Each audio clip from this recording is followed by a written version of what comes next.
The Daima DLC pack might be coming to Sparking Zero sooner than we think because the Dragon Ball Sparking Zero characters website page just updated to not only have a Daima category, but to list Daima Goku as new and in the DLC category. Now remember, this character is a pre-order only character.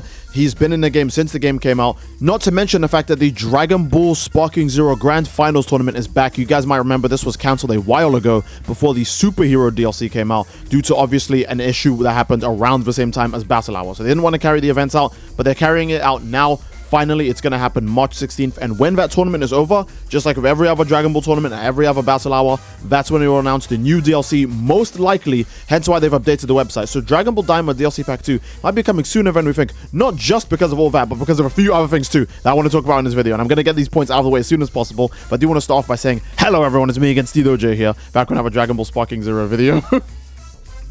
So when you check the Dragon Ball Sparking Zero roster in general now, obviously you could see all the Gokus are still where they were, they haven't been changed, but Daima Goku is actually, not only has he been added to it finally, it took ages, but they labeled him as new and as DLC, which is probably the single best sign that the DLC is coming very soon, because they only update the site, again, it's just weird, this character's been in the game since the game's been out, which is like 5 months now, right?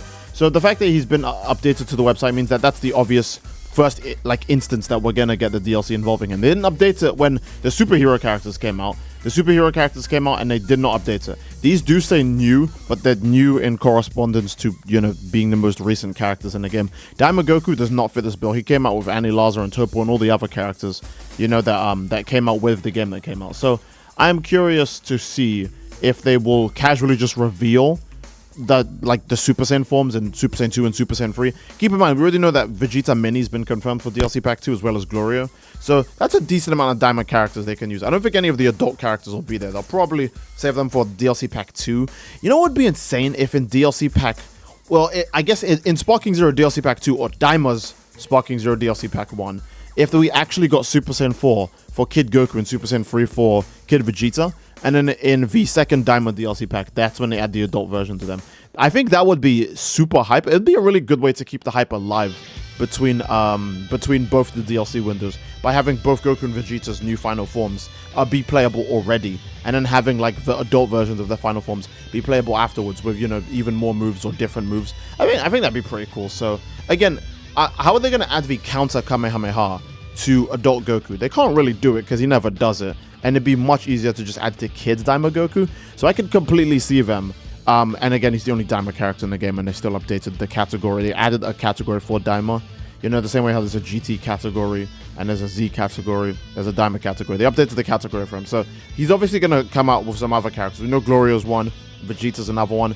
Vegeta's definitely going to come with Super Saiyan 1 and 3. I don't know if they'll even bother with 2, but he'll definitely show up with Super Saiyan 1 and 3. And Daima Goku will most likely have Super Saiyan 1 and 3. And they'll just save Super Saiyan 2 for the end of his ultimate attack animation where he, like... You know his ultimate attack is going to be him firing a Kamehameha and then checking you, and when he checks you, he's Super Saiyan 2 for, like, that last hit before he goes back to 1. Again, you guys obviously let me know what you think about all of this stuff, because I think Daima Goku, in hindsight... At first, I thought they were going to do Super Saiyan 4 for kid and adult form as one DLC pack, but it looks like they might actually end up splitting them, because it seems like if they're updating Kid Daima Goku now, then they're probably going to just give him all of his forms now, and then give the adult forms their own DLC as the second DLC pack, and they'll come out with characters like Goma and stuff. You know, it looks like we might only get 3 characters, if that's the case, because they could just end up adding Daima Goku's Super Saiyan, his Super Saiyan 3 and his Super Saiyan 4, which would be 3 characters. They would add Glorio, who's the 4th character, then they would add base Vegeta, Super Saiyan 1 and Super Saiyan 3. Like, that's like a lot of characters. I mean, yeah, I get it. They're just transformations, and transformations are treated as separate characters in Sparking Zero. But to be fair, they do fight differently. They've got their combos in different places. They have different super attacks, different skills, etc., right? Like, UI Sign and Ultra Instinct are 2 different characters massively, because UI Sign, nobody has a problem with UI Sign. Everybody hates Mastered Ultra Instinct. They're literally 2 different characters. So it might seem like a small thing to some people, but I think that characters being, like transformations being treated as whole separate characters is extremely fair. I should say that also Daima Goku, they actually did update OG Dragon Ball as well. OG Dragon Ball now has its own category here too. It's, again, only 1 character.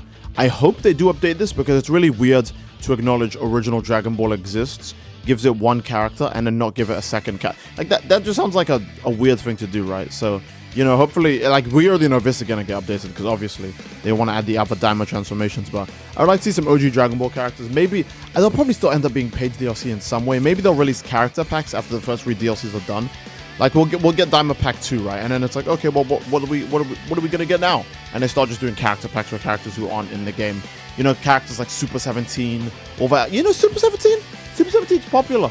He's decently popular. He's at least the strongest key-absorbing guy in Dragon Ball Z and GT, right? He's pretty popular, so him not being in the game, kind of insane. So we'll probably see character packs where they do stuff like Demon King Piccolo, Super 17, etc.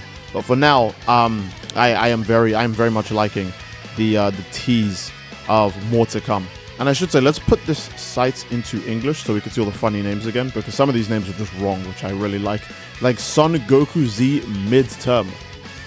Okay, he's clearly called Goku Mid, aka Peak. Not to mention Son Goku Super, The Secret of Selfishness Trillion. Yep. And Son Goku Super, The Secret of Selfishness. My goat. Goku Boyhood. He's no longer Kid Goku. He's now in his boyhood. First semester Z Vegeta. Very nice. Vegeta of a Great Monkey. Cool. Now, Goku Mini's name is still obviously Goku Mini. I don't think that one is going to get lost in translation. It's such a simple thing. Then again, Kid is simple, and it still got changed to... I guess Boyhood is a different interpretation of Kid. You've got your Boyhoods and your Adulthoods. And Mini is just, you know, a small version. Ultra Instinct being this, though, is really funny. I mostly just can't wait to see how they'll do the Dragon Ball, this. Because this is obviously... Again, this is going to end, right? The Grand Finals will happen. The top 2 people will fight. One will lose, one will succeed. And then they'll go, and there's one more special announcement. And I'll show us the trailer. Because that's what they obviously wanted to do again back when the Superhero DLC was coming out for Gohan, Beast, and the other characters. The only issue is that time, there was, again, you know, a firestorm going on. And that sucked. So they were like, alright, we don't want to put anyone at risk. So let's just not do this right now. We'll do this another time. That's fair.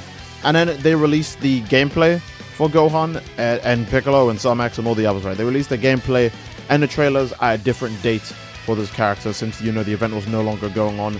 They didn't have to save it for the very end. And again, I think I've said this before, but Dragon Ball characters, or not Dragon Ball characters, Dragon Ball fans aren't exactly the most patient bunch. They don't really care about too much. They don't want to see people fight with characters that they can already play at in a game they can play. It'd be very different if those characters weren't released, but watching, like, I don't know, like Golden Frieza versus like a Gotenks being the potential finale, it's not going to happen. It's going to be Gogeta versus UI Goku, that's real.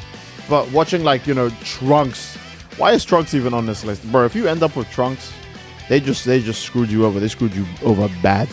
But yeah, watching you know, certain characters fight at the end might not be the most entertaining thing. Dragon Ball fans are just gonna close their eyes and they're gonna yawn and they're gonna fall asleep. The main reason they're watching this is to see the big reveals at the end, and I'm very sure Bandai Namco, you know, Dragon Ball Games, Toei, all of these people, they all know this, right? They know their fan base. They're gonna go, okay, let's just put a special announcement at the end so that way people don't just go, oh, that's it. Now we're not gonna check out your next thing because we're gonna assume it's nothing. Like, same way how Dragon Ball Battle Hour feels the need to announce everything, because if it didn't, then people would go, then what's the point of Battle Hour? And that's happened before.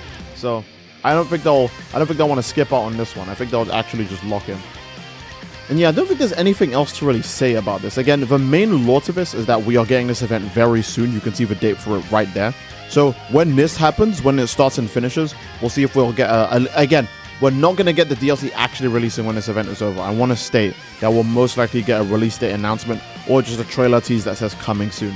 Either way, it would be good for the Dragon Ball community, especially for the Sparking Zero fan base, who have been starving. Again, Sparking Zero has fallen to like Xenoverse 2 levels of numbers on Steam player accounts. And again, I don't want to be super unfair to Sparking Zero, but if you have like a PS5, you're probably not going to use it to play Sparking Zero. You're going to use it to play a PlayStation exclusive. And if you have an Xbox, most likely you're not using it to just like play Sparking Zero non-stop. I'm not saying you don't play the games on those consoles, but those consoles have their own benefits, you know. PlayStation has all of its exclusives as well as our, you know, random stuff. And Xbox has all of its like damn near free games of the Xbox free days and like Game Pass and all these other like things, you know. So I think people aren't gonna be like they're not gonna have the console just for Sparking Zero. They'll be playing other games. So when I say PC, Steam has access to Sparking Zero mods, which not only again inflates the enjoyment of the game, but it gives you more offline and online content depending on if, you know, the person you're playing with also has the mods installed, right? Just like the Xenoverse 2 trick. There's a good chance that the biggest player base is in fact the one you see on PC, or at least the biggest current active player base, which would be, you know, like 1,000 people a day, sometimes less, sometimes less, but it's you know, it's most likely the biggest player base. So I think getting an update like this, getting an announcement at the end of the event saying, hey, yeah, there's gonna be more stuff coming out, I think that can revive the player base. It'll get those numbers up. It'll make all players on all 3 systems happier, because they'll just be waiting for the DLC to release. Hopefully we don't get the same thing we had with the superhero DLC, where we only get literally new characters and nothing else. The superhero DLC didn't have any new stages, didn't come with any new offline things, like any new story missions, no extra what if stories, no extra like what if events. It was just characters, that was it. And Xenoverse 2 DLCs don't survive on just characters, they survive for all the extra like supplementary content that comes with them, like the PQs for the super attacks, the different customizations you could do with those characters, the way their moves might work with custom partners, you know, all of these other things. So Super Souls, you know, there's a lot that goes into. I hate to glaze Xenoverse 2, but Xenoverse 2 did something right. Okay, so I'm gonna give it credit where it's due. So Sparking Zero can't just survive off of just these characters, because again, these guys came out and then the game went back to its normal player count in I think like 3 to 5 days after these characters came out. Like, that's how little, like, people played Gohan as much as they wanted to.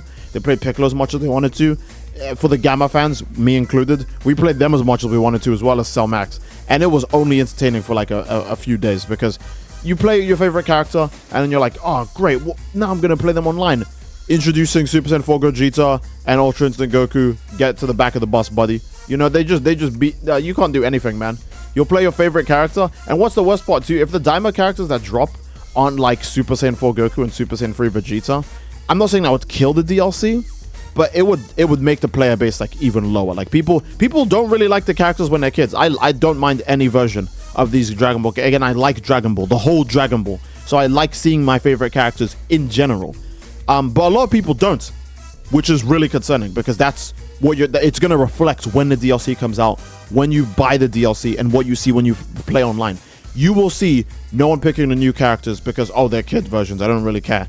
You'll just see people going back to Super Saiyan 4 Gogeta and Ultra Instinct Goku and all that stuff, which is going to be really stinky.